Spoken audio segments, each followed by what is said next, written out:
We lived in a town, but all around us was cornfields and cows. That's what we were famous for out there. My mom liked to go on to this church in a nearby smaller community. She had friends there, so on Sunday mornings when we would drive to church, it would be like 10 or 15 miles through cows and corn. Cows and corn's a small little farmhouse, and then cows and corn, until we got to this tiny little church. And it was wonderful. The people were so nice, and I made friends there. One particularly, I was probably about 12 years old, and my friend Lee was probably around 16 years old. So him going living in another community than I did. I only got to see him on Sundays, and we would just hang out together, just have a really good time, go to Sunday school and sit in church next to each other. And I always looked forward to seeing Lee. Well, one day we were going to church, and my mom and dad are in the front seat. I'm in the back seat. We're driving down this two-lane highway, cornfields, cows, farmhouses, that's it, heading on the way to church. And way up ahead of the road, I saw somebody standing at the side of the road. And, there's never anybody out there. So as we're getting closer and closer, it just looked familiar, but I couldn't quite see it. And as we got closer and closer and closer, there was my friend from church, Lee. And alongside the road, there would be a big ditch, and then like a little hill, and then it would go into cornfields. And that little hill kind of kept the water. We got a lot of rain there. It would keep the water from rushing into the road.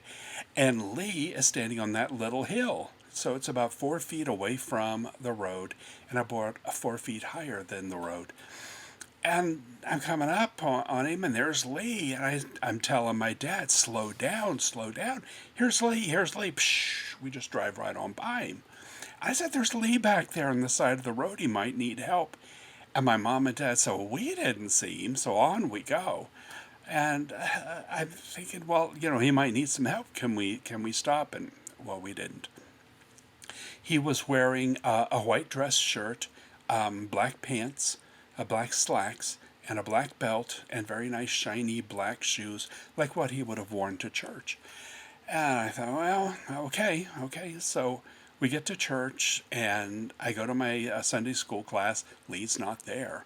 And after Sunday school, which is about an hour, then we join the whole congregation, and we have the church group. And I'm sitting with my mom and dad, and I can see Lee's parents sitting over there sobbing. And I'm thinking, what's going on? And at the end of the church meeting, the minister says, let's all say a prayer for Lee. He's been missing for several days. And my mom looked at me and she just said, don't say a word.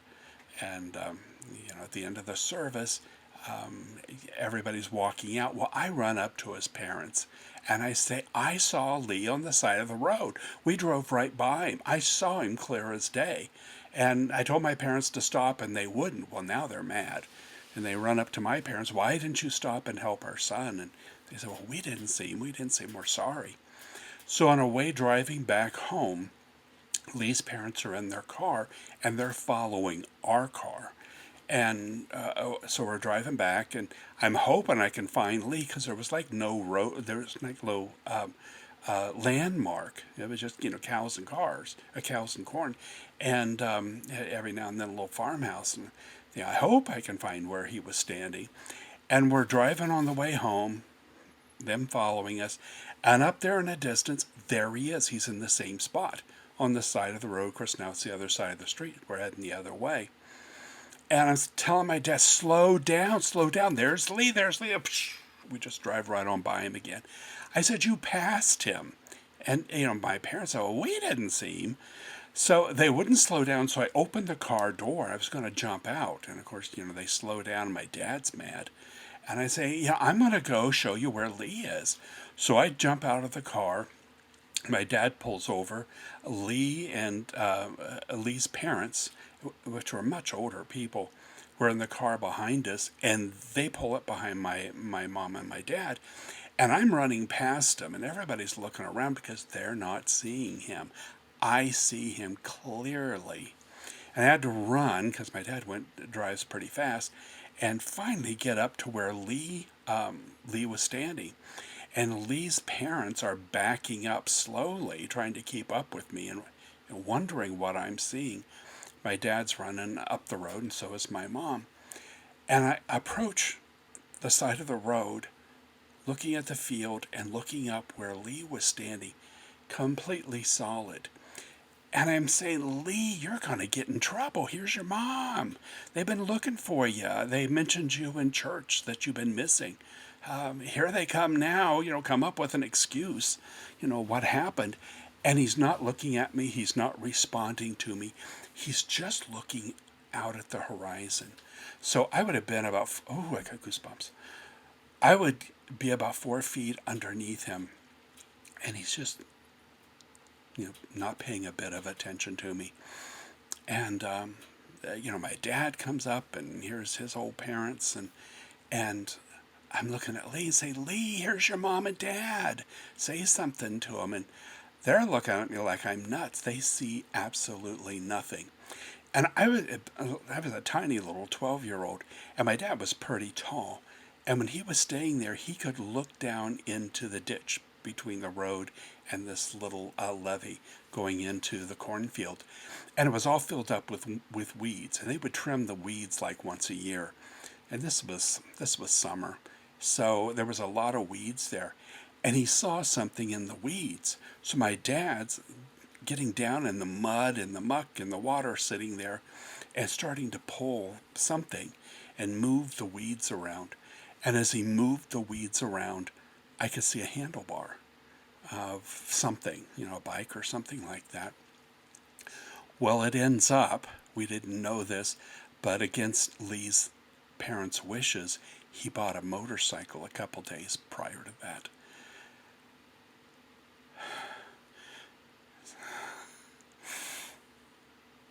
So my dad,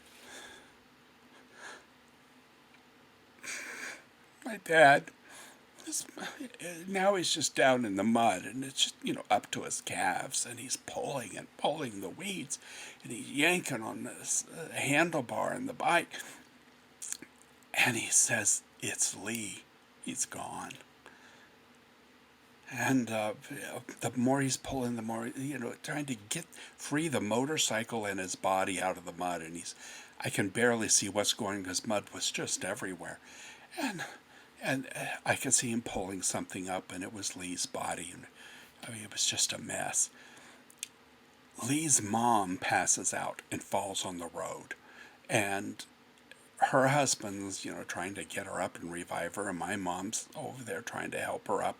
And by then, cars are starting to stop and people running up to help. And my dad's just pulling and pulling and pulling. So I'm looking down at Lee's mom, thinking, what should I do? I'm just a kid. And when I turn my eyes away from Lee and I'm looking down at his mom, I clearly heard him say very, very slowly, he said, I'm sorry, Mom. And I could hear it right now. And I was looking at her, and they were lifting her up. And I said, Lee just says, I'm sorry, Mom. Well, they're basket cases, and, my mom's doing her best to help them. And Dad's pulling his body up, and the motorcycle up, and all these people are coming and helping. And my parents have me get in the car and just go sit. So I was there for probably about an hour or so, and the police show up, and other people are taking care of the situation. And pretty soon my dad's trying to clean himself off, and we get in the car, and we go back home. And of course, everybody's feeling bad. We're sitting around the table, and we had some supper, and kept talking about it, and they kept asking, well, what did he look like? How did he sound? My parents had seen spirits too, and I had seen them as a child. So this is not an unusual topic for us to have talked about, but it was just interesting. They didn't see him, but I clearly saw him. And that night, I'm up in my room and getting ready to go to bed, and there was a knock at the door. And it was law enforcement, I don't know, police, sheriff, something like that, came. There was a couple of them, and they wanted to talk to me. So my folks called me down, and sure, I'll tell you whatever I can tell you. And I went over what I saw. Well, they didn't believe it for a moment that I saw him. They thought I killed him. They thought I killed him, and that's how I knew where his body was. They thought there was a suggestion that I had ran him off the road. Well, I'm 12 years old. I had a rickety old bicycle, and I lived in another community. How am I going to go all the way out there and run my friend off the road? And there's no landmarks. Like, if I didn't see him standing there, I never would have found that spot again. Anyway, and they came back another time and drilled me again. And then my parents put their foot down and they stopped them from talking to me. And they did answered all the questions. They would have me stay in my room, and they buffered, all the accusations. His funeral, Lee's funeral, was a few days later. I didn't go. I don't remember if my parents went or not. But the next week or the week after, we went back to church. And of course, it was very sad. And we get there, and people were like very rude to us. They were very quiet. Lee's parents would glare at me. They wouldn't even look at my parents. And the other people around wouldn't speak to us. So after church, as we're leaving, the minister called my parents to the side, and my folks had me go sit in the car again. And when they came out to the car, they said, "This is the last time we're coming to church." So I don't know if words were said or if we were asked to leave, but we never returned to that church again. And what a shame, because my mom had family and friends there. So I was in school, and the other Lee belonged to a different school system than I did, but he was a farmer. And the farmers in his area were friends with the farmers in my area. They had their own kind of a community. So I worked with a lot of farm kids. And they would beat me up at school and shove me into the lockers and trip me on the stairs. And they'd say, "Well, that's for Lee. That's what you get for, hurting our friend Lee. When are you going to come clean about Lee? When are you going to admit what you did to Lee?" And I said, "Well, I didn't do anything." And I told my classmates exactly what happened. I told them exactly what I saw. I saw him. I saw him clearly. And we were able to find his body. They probably wouldn't have found it, for months and months later when they finally mowed the ditch. No, some of my classmates believe me. The farming kids didn't. And it was a miserable high school for the next 4 years. And finally, when I graduated, I moved out of town, and I've never been back. And my parents sold the house. They stayed for me. I wish they wouldn't have. And they moved out of there too, because there was a lot of pressure on what happened about me finding Lee's body. So I never went to a class reunion. I just didn't want to be around those people. I graduated in 1973. So last year, in 2023, it was my 50th class reunion. And I thought, after all this time, there's not that many class members left. I should go back and just see everybody. So I made arrangements and got a hotel and booked a flight and was ready to go back. That's about 2,000 miles away from here. And a week before the reunion, I get a call, and I was officially uninvited to my own class reunion, my 50th class reunion. And then they told me that several of my classmates are trying to locate some of Lee's distant family members and see if they can get the police to reopen the case to see, what really happened to Lee. It was crazy after all this time that these people are holding this grudge against me. I feel absolutely blessed that I got to see my buddy. I got to see Lee. I got to give his mother his very last message that I'm sorry, Mom. I can hear it right now. I can hear it and I can see him right now. At no time did he look at me. He just stared out at the horizon. And when we had gone back to church, it was like a week after or 2 weeks after, he wasn't there. I kept looking. He had gone. Whatever happened, I don't know. Was he there? Would anybody else that can see spirit would have seen him? I don't know. Was he there because he knew I was coming by? I don't know. I have absolutely no answers. But I saw a soul. I saw a soul. And he looked good. And he was purposeful because he gave me a message to tell his mom. So he was conscious and he was willful. And that has stayed with me my entire life. What a beautiful, wonderful experience. Yeah, yeah. And it just hurts so much when I hear that, you've been bullied because of your help, essentially. So you've been helpful in that situation, but then also as a child, I think a lot of us have experienced bullying to a certain level. And it's just awful to be on the receiving end of it. But then also, I would not even expect that, people that are adults now would still hold that grudge and would not be able to conduct themselves differently than children.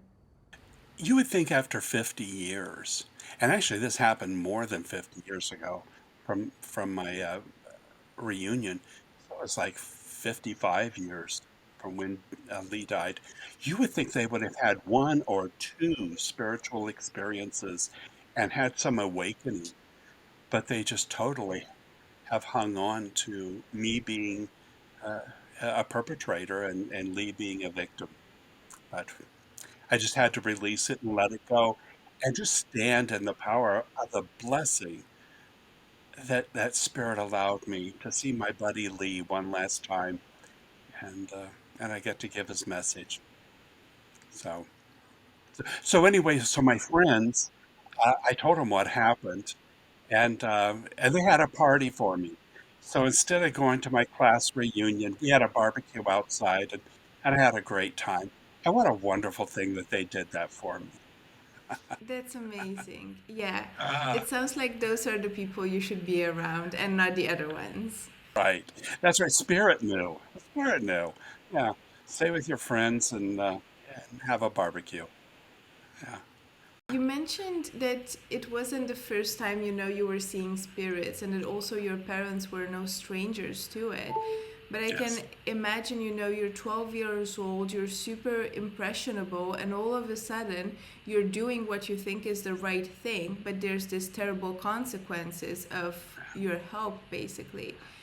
Did it in any way make you want to stop seeing those things or denying it or saying, oh, that's crazy, I should not see this? My parents were so open to this that and we talked about it and we lived in a house that was built in the 1820s and there were things going on in the house and prior to this my parents and myself did see spirits especially in the southern part of the state where I lived there was a lot of history so I don't know. My parents supported me in it. And he would tell me, you know, what a wonderful experience this is for you. We are so glad that you got to share this message with Lee and his parents. I mean, I got hugged and supported. I had great parents that were open to this, and I wonder about people that didn't. I am absolutely blessed that my parents were into spiritual things. My mom, especially. I mean, if there was a psychic in town, or if there was mediums, or a psychic fair going on, she would pull me out of school, and we would load up the car, and off we'd go. I so many places and saw so much of this going on. Prior to this, we were actually members of the People's Temple, the Jim Jones group. I don't know if you guys heard of that over there. Unfortunately, years later, he murdered his congregation in Jonestown, And we were a part of his church back in the early 1960s, long before it went astray and turned into something bad. So I knew him. I spent Christmas at Jim Jones's house when I was a child. My parents got into a form of Surit Shabda yoga called Ekankar and the ancient science of soul travel. And, in the fifth grade, I'm learning how to meditate and to practice on what's called the Shabda, the audible sound current, and it takes you out of the body. My parents are just marvelous. The whirling dervish used to travel around, and my mom took me to go see them. And Kirpal Singh, the guru for the Radhaswami satsang bees, he came to town when I was like in high school. My mom took me out of school, and we were going to go see him. So they exposed me to as much as they possibly could to spiritual things. So it was a marvelous. I had a great childhood. Um, I was I was raised on a farm with my grandmother, and very young. My parents were still in college, so I stayed with her. We lived out in the middle of nowhere, and there was, we didn't have indoor plumbing. We just had chickens in the yard, and lived out just in nowhere. I had developed a lung infection. It was like a fungal lung infection.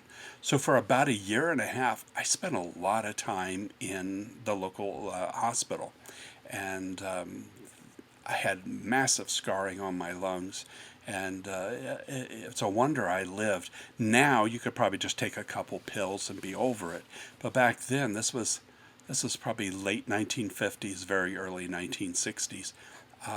It was a very serious disease. And one time I was there in the hospital, and something happened because I remember all the doctors and nurses are, surrounding my bed, and they're pulling on me, and needles and panic and oxygen, and I don't know what happened, but I like sat up and walked out of the bed and just walked away from all of them, and walked out the room and walked into the big hallway. It was an old hospital, had great big tall ceilings and hallways and very lots of wood. And I could see the patients being wheeled in wheelchairs up and down the hallway. I was just looking around. I could see them, but they weren't seeing me. And pretty soon it looked like a ball of people. It was like a ball of people that had no bones. It was like flesh and a pale flesh, and they were like swirling around, swirling in and out and around. There must have been a couple hundred of them because this hallway was so big, it completely filled the hallway, floor to ceiling and side to side, perfectly round. And they would slide in and out, and faces and shoulders and legs, constant movement. When I was a kid on the farm, sometimes we'd find a ball of snakes. I don't know why snakes would do that, maybe in the winter it keeps warm or something. And they would just swirl around like that. And that's exactly what these people were doing. And sometimes they'd stretch, and their mouths would stretch out, and their hair and their shoulders. It was men and women, and just swirling, swirling. And I just stared at it. I had no idea what it was. I still don't know what it is, but it's interesting. That was the first time I saw it when I was a child in Children's Hospital. And I later became a nurse, and I saw it 6 more times throughout the rest of my life and my nursing career in other hospitals. But as I'm standing there and staring at them, this little girl comes up. She's like in a little pinafore and says, "You want to come play? Let's go out and play." I go, "Well, sure, let's go play." So we go through a door, we're outside. It was like a playground. There were other children there. They were kind of off at a distance. And she and I were playing. And they had this thing, I later found out it was a maypole. I'd never seen a maypole before. And it's like this post with rope hanging down and a little hook, and you run around it, and it, it's really not that fun. But we were playing on it and laughing, and there were some other things to play on. We had a great big ball, and we would bounce that around. And a beautiful day. It was sunny, but it wasn't hot. It was just a wonderful time. And pretty soon she comes up to me and she says, "You can stay a little bit longer, but just a short period. But you can't stay here long. Yeah, you're going to have to go back." And I said, "Well, why? I'm having a good time, you know." She goes, "No, let's play a little bit longer, and then, but you can't stay." And she was walking me back in. She was kind of a dark complected. She had very long hair, and it was tightly braided into a really thick braid, went down her back. And she told me her name was Penny. And she says, "Tell my mom I love her."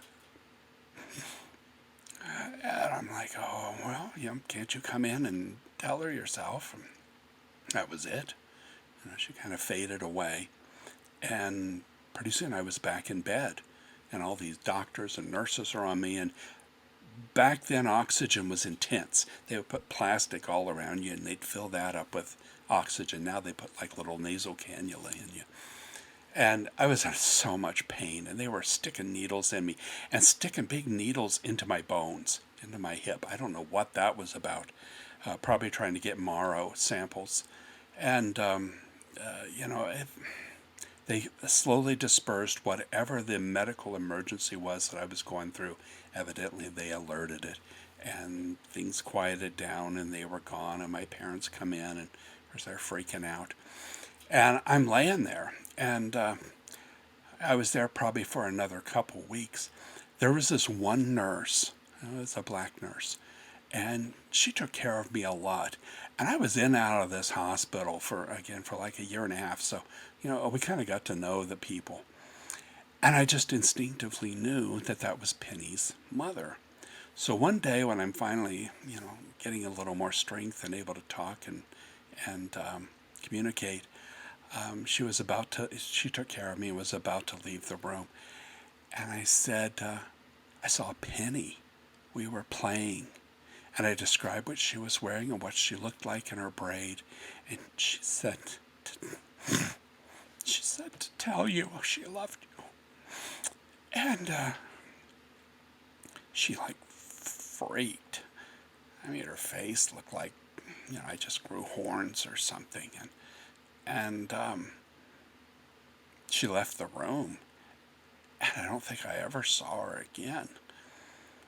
And it wasn't till much later that when I was home and talking with my mom, and she said that Penny's mom quit after I said what I said, and that her daughter was Penny, and I described her perfectly in her outfit and her braid and her voice and her smile and all of that. And Penny had been ice skating in the winter on a lake, but the ice broke and she went under the water. And it was a long time before they found her body. I'm thinking weeks or months. But there again, that's probably the first time that I gave somebody's family member a message from their deceased child. And I can see her right now. I can see her face. She had like a little something funny on her tooth, and her smile. I can hear her voice right now. I can see her braid. I can see it all. Like it just happened this morning. And that was pretty much, I guess, my only near-death experience. And again, it was to serve somebody else more than just serve me. But that was a blessing. I've never forgotten that. I'm almost 70, so that's been 65 years or so. And I think of that almost every single day since. What an honor, what a privilege it was for the Spirit to choose me to to get to link Penny and her mom. So, Absolutely. that was, So beautiful. And you mentioned, this ball of souls, of flesh that you've seen, and you've also said you've seen it a few times since. So I can imagine, having seen it a few times, you must have some theories about why it was that you saw that or what it was. I have tried to research that all this time. I've gone through like ancient sketches and artwork or something that maybe somebody would have drawn something like that. Somebody did tell me that, oh, what's his name? Robert Monroe in one of his books mentioned it. And actually, I was in a class with Robert Monroe when I was a kid. My mom took me, and I don't remember anything about that. But the 6 other times that I saw it, they were all in hospital settings, and it was always in a hallway. And I worked in my first job, I worked high risk labor and delivery. Then I moved into other things and finally became a hospice nurse. I saw it once in, actually twice in a hospice setting. We had we had rented a section of an old hospital, and we had our inpatient unit there. We had 10 beds, and most of our patients, their life expectancy was very, very short. And it was so handy if someone was not doing well in the hospital, we can just kind of wheel them down the hallway, and then they're in hospice, and we'll take care of them. And once I was going to a staff meeting, and again, it was an old hallway. It was a big hallway, and I'm about to go into the room for the staff meeting, and there they were again, and there were hundreds of them, and they looked exactly the same. They looked like pen and ink drawings. I mean, I can see it so clearly. It's like a black ink outline and an off-white inside. Almost, because you think of ghosts, you think of them kind of white. That's kind of what they looked like. But they clearly had features. They had eyes and nose and a mouth, and that would be like black ink. But everything else to fill in where their skin is, it was white, like an off-white, and none of them had clothes on, and they would just swirl around, and when a head would come through, it would be like pulling their mouth back, and the mouth would stretch unusually bizarrely open. It looked like they were like they were miserable. I don't know if they were, but this constant movement and stretching, and there was no gaps in between them. So an arm and a leg and a man and a woman, hundreds of them constantly in motion. And I was standing there outside the door at the staff meeting, and my boss kept opening the door, saying, "Come on in, you're missing the meeting." And I pointed, look, and she looked, and she didn't see anything. And every now and then there'd be some staff people walking up and down the hallway and walking right through them. There is no way on earth I could have walked through that. They didn't see them at all. And finally, I stood there for at least half an hour. I couldn't take my eyes off of it. I have no idea what it was, but finally, she made me come in, and I went to the meeting.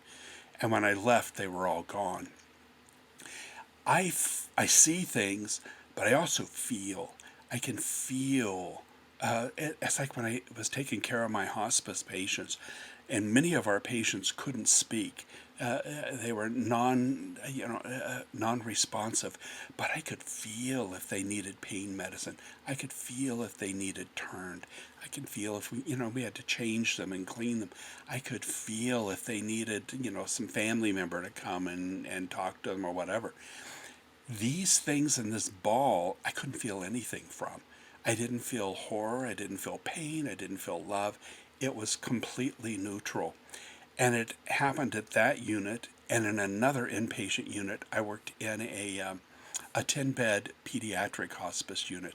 We had newborns to ages 17 there. And I don't think any of our children lived more than 2 weeks, because, generally medicine knocks itself out to take care of a child. And then finally, we would move them into our hospice unit, and we would often just move the families in too. And we took care of everybody. We took care of the patients. We took care of their mothers, their grandmothers. We took care of everybody. And once I was on a little bit of a break. A friend was visiting, and we had a break room with a glass wall, and the sun was coming in, and we had a soda machine sitting there. And once I saw them there, and it was a small room, so the ball of people was small also. And it was the same thing swirling. And family members would come through and walk right through them. And I kept telling my friend, look at this. Do you see this? He didn't know what I was talking about. Every single time that I saw it, it was in a medical center and in a hallway. So why is that? I don't know.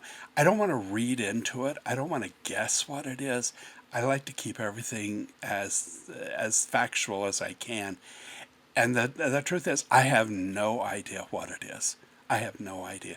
I have no idea. I'm the about the only person I've ever talked to that has seen that. I did get an email from somebody once, and she said when she was a girl, she saw the same thing, and it was in a hospital, but she had never seen it before or seen it after that. And she was a nurse.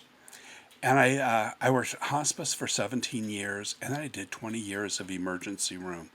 And in the emergency room, I never did see it. It would just be random hospital hallways. So I don't know if anybody has an idea of what it is. I don't know. I don't know. And but you know what? I recognized them, and I sent them love and let them know that they're valued and that they're existing and that there's at least one person that recognizes them. And I send them love and I wish the very, very best for them. And I imagine them, whatever experience they're going through, that that's going to open up their path to a higher level. So I just send love. Just send love. You can never do wrong by sending love. If they don't want it, that's fine. And maybe they'll use it later on. So that was positive.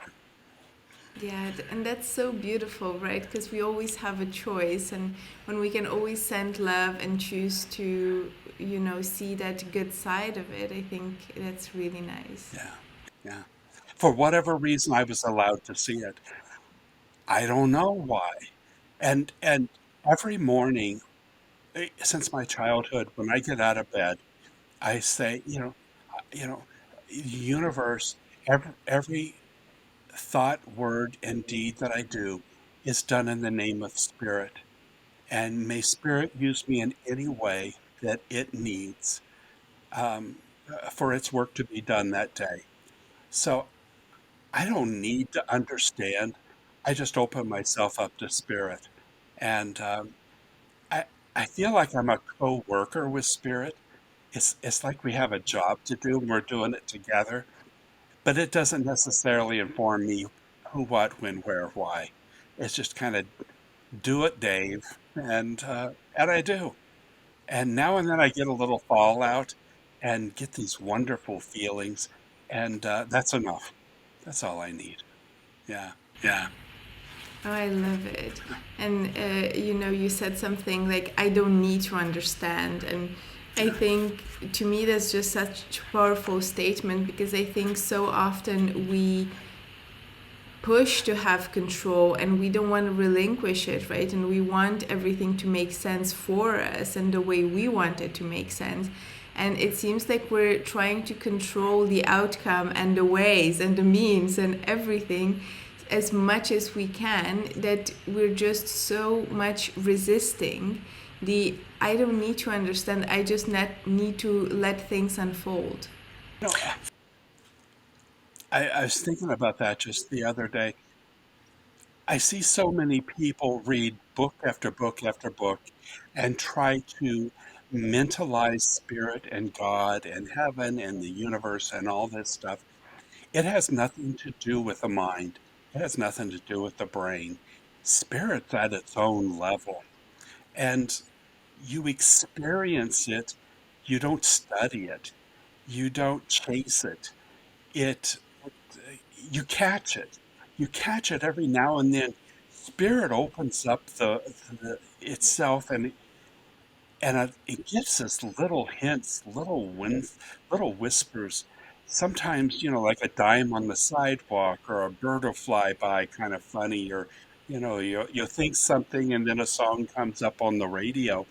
It does such minor little things to get your attention and say, "I'm here. I'm listening. Are you listening?" And it comes to us in such minor, simple little ways. And it's like what it whispers to us. And what happens when someone's whispers? You lean closer and you think, what'd you say? What'd you say? And Spirit wants us to do that. It wants us to lean closer and and again become a co-worker with it, not someone just studying it and thinking about it. It's to be experienced. I remember a quote by Paul Twitchell, and I read this when I was just a kid, and he said, "God is caught, not taught." Wow, isn't that the most true thing you ever heard? You you touch in and become a part of it, and not just read and discuss and argue about it. So I don't read books on this stuff. I've never had to. I have my own experiences, and for whatever reason, the more you appreciate, the more you have gratitude for the experiences that you have had, more comes through. And if people aren't having experiences with spirit, or they're questioning, was that God, was that the universe, was that whatever, you don't do you don't try to push it, you don't try to chase it. All you need to do is remove the roadblocks that keep you from communicating with spirit itself. It's already there. It's with you. It's with us 24 hours a day. And if you don't see it, it's because you've put baggage up in front of it. You've blocked up the door with boxes and suitcases and memorabilia and old hurts and old attitudes and old belief systems. And somebody said something to you when you were 3, and I'm mad and I'm not going to let go of that. And that's another pile of debris that separates you from spirit. You don't have to chase it. You don't have to do anything. Just remove what separates you from the universe. That's it. It's simple as that. And you can do it in a twink. You can do it in a moment. And that's what I finally I figured out after all these years. It spirit and universe. It doesn't want to make it difficult. It just waits for you to relax and allow it to come through. So that's my thought. What do you think? What you said. Um, I want to come back to the times where you worked in hospice care. That's quite intense work, and you also mentioned, feeling what people would need without them being able to verbalize it to you. Did you have any interesting encounters during that time? Any. Oh my gosh. It was the hospice that I worked, and I worked in several. The first one, it was a 35-bed AIDS unit. And this was about 1990 to 1993. There was this horrible crisis of HIV and AIDS back then. And we had one medicine that was actually toxic. It's the only thing we had to give these people. So did we help them? Did we poison them? Who knows? But it's all we had, so we did what we can do. And there was this group that opened up a facility. It was a closed down nursing home, and we just took in AIDS patients. And we just loved them, and we didn't have money, we didn't have stuff, but somehow we made it happen. And finally it grew from 35 beds up to 55 beds, and then the money disappeared, and we had to close, and what a shame that was. But we would have children up to, and then people in their 80s from blood transfusions that were dying. But I had this one lady. This is one of my most favorite stories. This was just amazing. And she was an older woman. I don't know, in her 70s, 80s, something like that. She was non responsive. She was right at the end. Many of our patients that would come in to die, their life expectancy was 72 hours. So, we didn't have time to get to know them or the families or anything like that. It was just, we hit the door running and provided as much comfort as we could. There was no way to cure them, so we could keep them comfortable. We had the most wonderful staff. So again, before the beginning of my shift, and I would say to the universe, use me in any way that you feel is necessary. And on my way in, I would get feelings on my patients that there's going to be somebody that's um, it's got some traumatic brain injury, and a lot of times, like a stroke, people don't medicate them because they're just laying there. But you have no idea if they're experiencing pain because they can't move their face and go like this. They can't cry out. They can't ask. And I could feel it was like this person needs medicine. And generally we gave morphine. Morphine flowed like wine where I worked. And, I would get there and we'd tidy him up and I would just start with the medicine and just medicate him. I could tell. They needed comfort. And I would talk to my patients and say, you're here in hospice, you had a stroke. Um, uh, you're not going to be here much longer. You're getting ready to move on. I'm going to let you know that I'm your nurse. I am the best nurse in the state of Arizona, and I'm going to take the best care of you anybody ever got. And you're going to be safe with me. And I talked to all my patients, whether they responded or not. And when I worked pediatrics, we had many birth defects. We had many newborns dying. We would have 12, 13-year-old mothers taking care of their dying newborn child. And I would talk to the children too. I just talked to them all. But this one lady, there was something about her. I really liked her, and I don't know why. I looked up her name. It's like I don't remember her, but I just felt like a kinship with her. And she was non-responsive, and I had cleaned her up and took care of all my patients.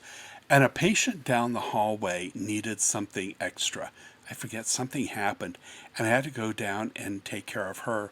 And when I go down the hallways, the doors are open, and you kind of look in and just check on your patients as you're walking by, making sure everything's okay. I went by this woman's room who's in a coma, and when I went by it, the side rail was down. She's sitting on the side of the bed and just sitting there and looking at me, and her hair's done, and she looks like she's 30 years old and smiling. And I walk by and look at her, hey, looking good, and keep walking down the hallway. And then I stop and think, what did I just see? That woman's in a coma. What's she doing sitting on the side of the bed? So, I'm taking my steps back. Well, what was this? And I look in her room, and she's back in bed.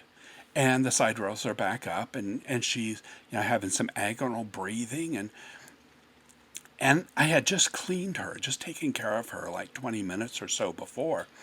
And when I saw her, she had two legs hanging over the side of the bed. I had just taken care of her. She only had one leg. Her other leg had been long ago amputated at the hip. And I was like, oh my God. I just saw her soul. She just showed me her soul. Oh, I'm just getting such goosebumps. She just showed me her soul. And I went up to her, and, she's just laying there, not responding. And I spoke to her. I said, you're ready to go. You're like the butterfly that just stepped out of the cocoon, and it's stretching its wings and drying it off in the sun and stretching the muscles, getting ready to fly off. I said, well, go for it. And thank you so much. Thank you for showing me your spirit. While you're still alive. What a treat. And I repositioned her and went down the hallway and took care of the person that I had to take care of, and came back, and I told all my staff what I just saw.